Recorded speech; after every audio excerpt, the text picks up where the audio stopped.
In this video, we discuss about the chemical analysis. In that, we discuss the first parameter, that is total solids, or first term total solids.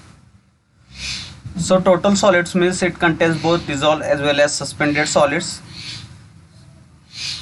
So commonly potable water contains dissolved minerals, which is considered as dissolved solids, while sewage water contains large amount of suspended or undissolved matter, which is considered as suspended solids. So we discuss in detail about the suspended solids as well as dissolved solids.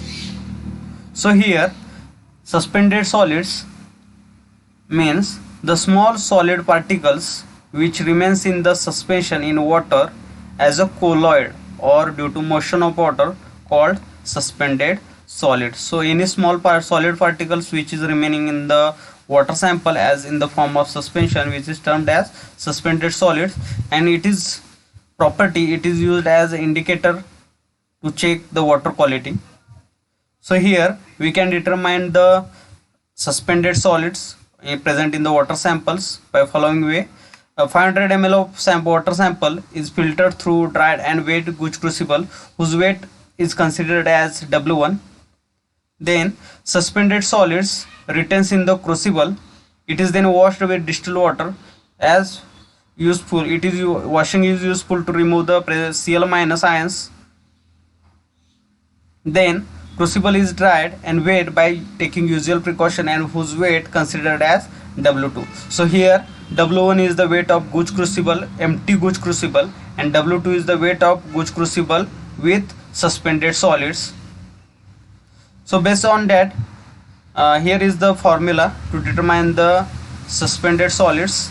So suspended solids determined by generally SS is equal to W2 minus W1. As we know what is W1 and W2, divided by volume of sample taken into 10 raised to 6 and in ppm. So we know W1 is the weight of empty crucible used for the analysis, and W2 is the weight of crucible plus residue. So here residue is considered as suspended solids. So when we have two values, that is W1, W2, then we can calculate or we can determine the value of suspended solids present in the water sample. Next, second is the dissolved solids, or it is generally termed as total dissolved solid, that is TDS.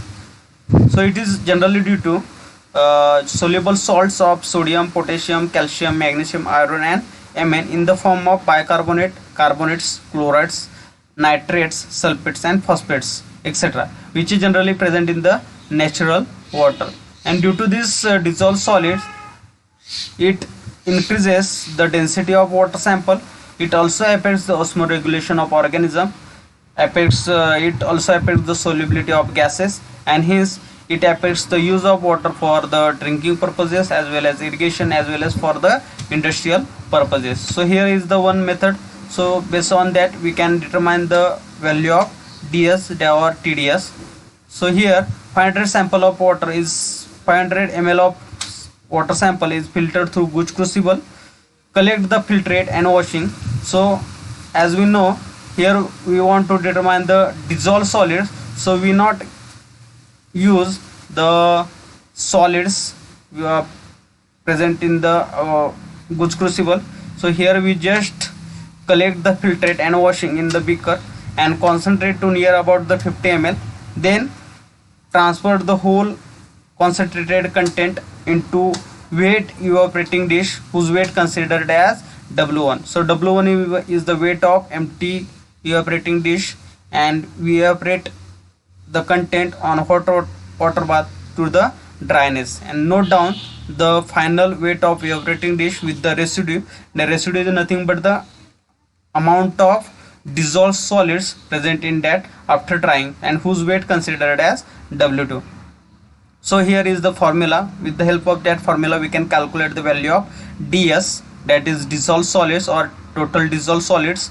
So W2 minus W1 divided by volume of sample taken into 10 raised to 6 in ppm. Okay, so here W1 is the weight of evaporating dish, that is empty evaporating dish. Then W2 is the weight of evaporating dish plus their residue. Residue is nothing but the dissolved solids or total dissolved solids, and with the help of when we have two values W21 and W2, and we have the water sample, volume of water sample taken, that is 500 ml, so we can calculate the value of ds or TDS. Second point is the hardness of water. Water which does not give good leather with the soap called hard water.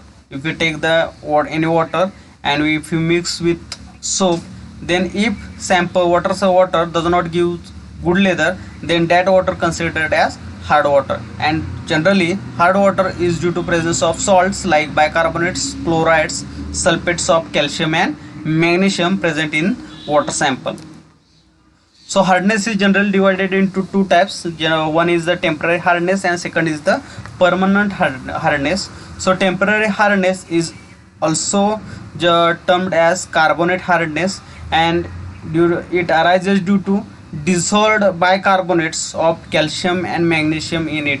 So it arises due to bicarbonates of calcium and magnesium, and it is also known as carbonate hardness. Second is the permanent hardness, and it is also termed as non-carbonate hardness, and it is due to presence of dissolved sulfates and chlorides of calcium and magnesium in a water sample. So it is due to sulfates and chlorides of calcium and magnesium. So here total hardness of water is generally expressed in terms of CaCO3 ppm. Temporary hardness is generally removed by boiling the water sample. So just simply boil the water sample and we can remove the temporary hardness of water. But if permanent hardness is there for water sample, then special treatment is essential to remove the permanent hardness of water sample. So here is the method. With the help of we can determine the hardness of water. So hardness of water can be determined by titrating known quantity of hard water sample against standard EDTA solution using Ereochrome black tea as an indicator at pH 10. So we just take desired quantity of water sample in conical flask, mix few drops of Ereochrome black tea as an indicator, maintain the pH at 10, and titrate the water sample with EDTA solution, and we get the burette reading, and with the help of burette reading we can calculate the hardness of water sample. Next point is the salinity of water. So salinity of water may be defined as it is the quantity of dissolved salts in water, and it is also called as saltiness. It is measured in generally ppt, parts per thousand, or in percent form. The average ocean salinity is near about 35 parts per thousand, that is ppt. The river and lakes, as we know, river and lakes have low salinity, and we have wide range of salinitiness from 0.01 ppt to 0.5 ppt. As we know, low salinity, due to so low salinity, we can use the water of rivers and lakes for the drinking purpose. Next example, that is the Dead Sea. As we here, Dead Sea has salinity greater than about 200 ppt.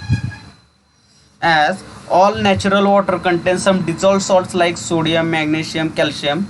The most common salt, that is NaCl, which constitute about 91%, and it is the main constituent of the seawater. Here is the method for the determination of salinity.